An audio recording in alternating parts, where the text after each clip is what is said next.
आशा करता हूं आप सब बहुत अच्छे होंगे। मेरा नाम है सिद्धांत अग्निहोत्री। स्टडी ग्लोस पे आपका बहुत बहुत स्वागत है। दोस्तों, बहुत जल्द हम टी शर्ट गिव अवे करेंगे, तो थोड़ा सा stay tuned on study gloss.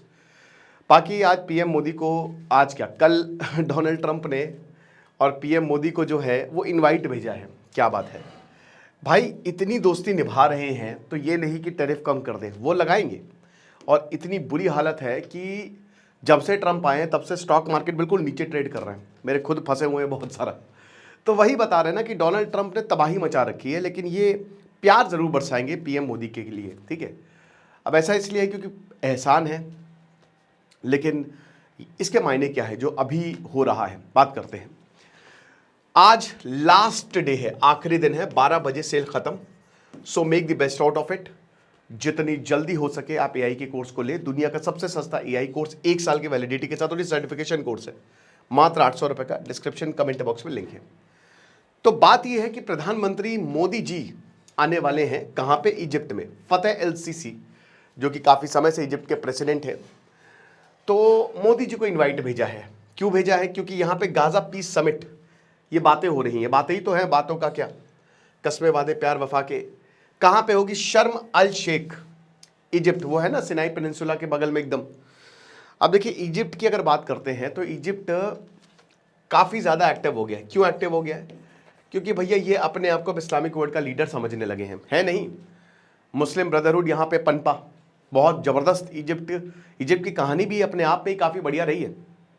मैंने इनके प्रेसिडेंट और पूरी इजिप्ट के इतिहास जो है वो कवर किया है। सारे प्रेसिडेंट, मतलब लगभग सारे देशों का इतिहास कवर किया है।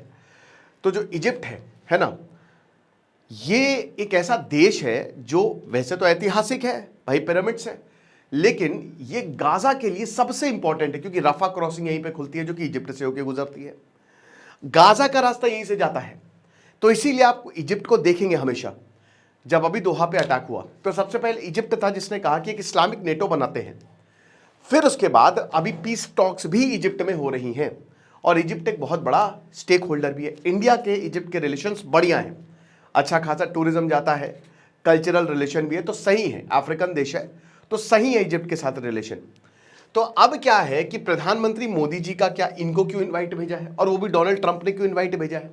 हालांकि बता दूं कि खाली नाटक है, कुछ हो नहीं रहा है भाई। इजराइल अटेंड करेगा नहीं। आप बताइए कि ये मजाक चल रहा है। गाजा पीस टॉक में इजराइल आएगा नहीं। हमास ने पहले ही साइन करने से मना कर दिया है और बोला है कि जो यहाँ पे 2-3 पॉइंट्स हम उस पर अमल नहीं करने वाले, जो कि मैंने आपको पहले ही बता दिया था। जो 20 पॉइंट्स है कि हमास जो है वो हथियार सरेंडर कर दे और छोड़ के चला जाए। एक और आपको खबर बताता हूं, जो 7 अक्टूबर को 1500 लोग इजराइल यहूदी मरे थे, उसमें एक लड़का था जिसकी गर्लफ्रेंड को मार दिया था हमास ने।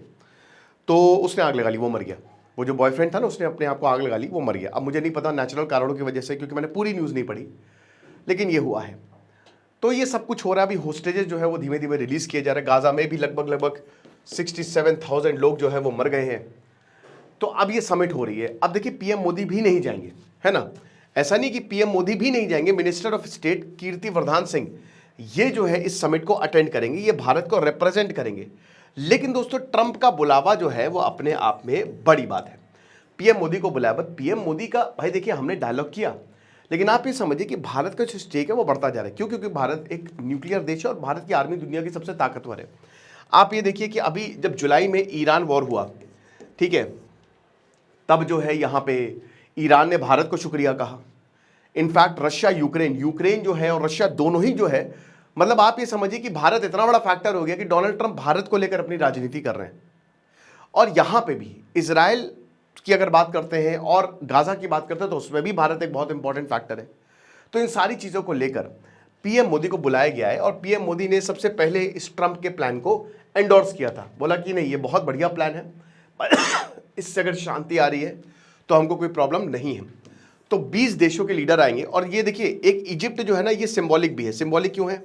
क्योंकि इजिप्ट ये दिखाना चाहता है कि सिर्फ कतर ही नहीं है, या फिर ईरान या फिर सऊदी अरब नहीं, हम भी हैं भैया गेम में।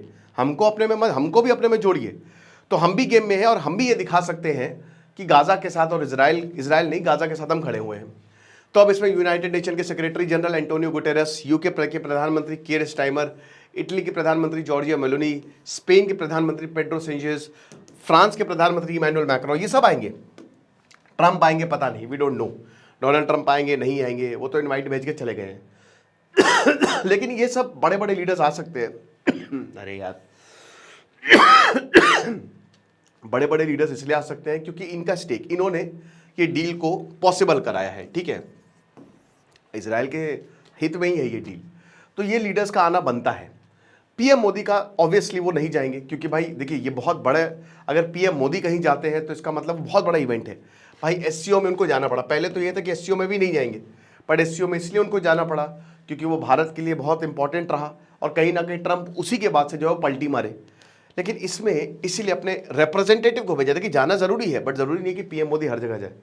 और वैसे भी ट्रंप जो है वो शायद भारत आएंगे, अभी हालांकि कंफर्म नहीं है, पुतिन का तो कंफर्म है दिसंबर में आएंगे वो, लेकिन अभी पीएम ये ट्रंप का कंफर्म नहीं है कि वो आएंगे कि नहीं आएंगे। हालांकि 90% जो तो है वो आएंगे ही आएंगे, तो चीज़ें अच्छी दिख रही हैं।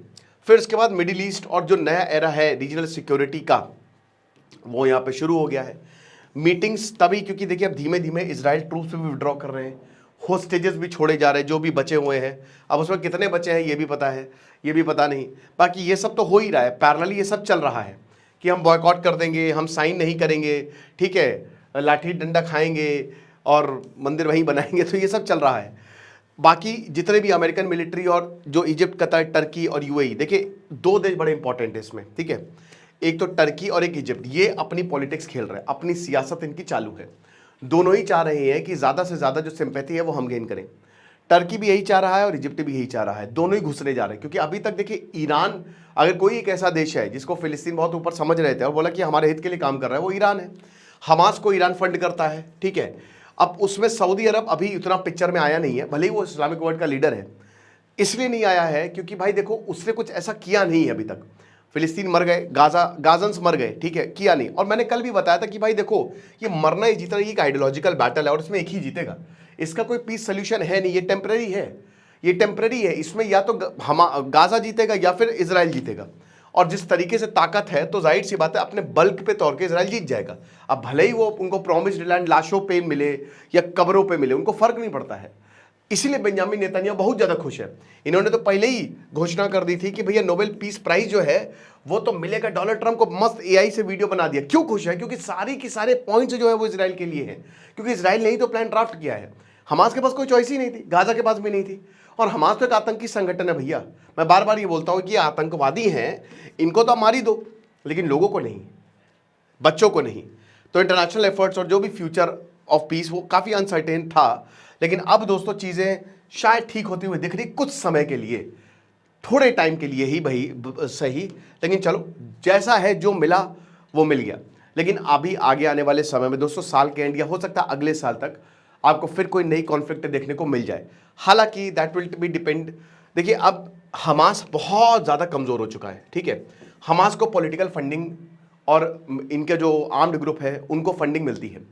कतर जो है, कतर पैसा देता रहा है। कतर हमेशा से जो एंटी इजराइल प्रोपेगेंडा है वो चलाता है।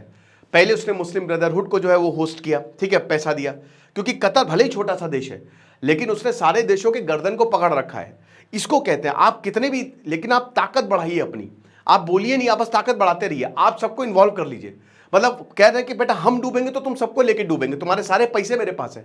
तो सबके पैसे उधारी पे चीजें चल रही हैं, तेल ले लो, ठीक है ना, आयोडेक्स मलिए, काम पे चलिए, कोई प्रॉब्लम नहीं। तो कतर इतना जबरदस्त देश है, छुटकू सा, कि भैया यहाँ सारे के सारे, अमेरिका हो गया, वेस्टर्न यूरोप हो गया, पाकिस्तान हो गया, सबकी एनर्जी, और भारत के भी एक्सपेट्रिएट आधे से ज्यादा वहां भारतीय काम कर रहे हैं, है ना, एक्सपेट्रिएट्स हैं। तो कतर ने बोला हमको मारोगे बेटा तुम, हमारे ऊपर बम फोड़ोगे, इतनी ताकत इतनी हिम्मत तुमको है ना। और अमेरिका को नपुंसक अमेरिका, ट्रंप क्या कर रहे हो, देखो 10,000 सैनिक है तुम्हारे, तब से बम मार के चला गया। उसके बाद चीजें बहुत तेज हो गई, ठीक है। और देखिए इजराइल भी बहुत आइसोलेट हो गया, मतलब लगभग हर देश ने उसको बिल्कुल अकेला, ठीक है कुछ भी कर लो आप, लेकिन मत भूलिए सब पैसे से चल रहा है। और अगर लोग अपने पे आ जाते हैं ना तो फिर आप टिकते नहीं, आपके भले कितने भी ताकतवर हो। तो ये सारी चीज़ें समझ में आई है। इंडिया हमेशा से सेफ खेलता है। इंडिया की एक बहुत बढ़िया चीज़ है, देखिए नो डाउट इंडिया में, हमारे देश में खामियां बहुत हैं, लेकिन एक चीज़ बहुत ज़बरदस्त है, बहुत ही ताकतवर है कि कहीं ना कहीं हम धर्म के साथ रहते हैं। और इंडिया का जो टैलेंट है ना वो पूरी दुनिया में सबसे बड़ा है, इंडिया और चाइना का, इंडिया का ज़्यादा है। फिर उसके बाद मिलिटरीली हम अब इतने स्ट्रांग हो गए ना, मतलब आप पूरी दुनिया में सबसे ताकतवर मिलिट्री हमारी है, सबसे ज़्यादा ताकतवर। तो इसीलिए कह रहे हैं ना, किसी की औकात है ही नहीं, तो इसीलिए इंडिया अगर सेफ भी है, इंडिया एक पावरफुल नेशन है जो धीमे धीमे आगे बढ़ता जा रहा है, तो वो चीज़ें जो है वो इंडिया के फेवर में जाती हैं और इसीलिए भारत को कोई कुछ कहता नहीं है। ट्रंप पहले आए और उसके बावजूद अमेरिका के ही अंदर से बहुत सारी आवाज़ें आ रही हैं, टैरिफ हटाओ टैरिफ हटाओ। तो फिलहाल इनवाइट भेजा, ये बहुत ही पॉजिटिव स्टेप है। आपको क्या लगता है मुझे कमेंट बॉक्स में बताइएगा। बाकी एआई का कोर्स अवेल करें, डिस्क्रिप्शन कमेंट बॉक्स में लिंक है। Thank you so much.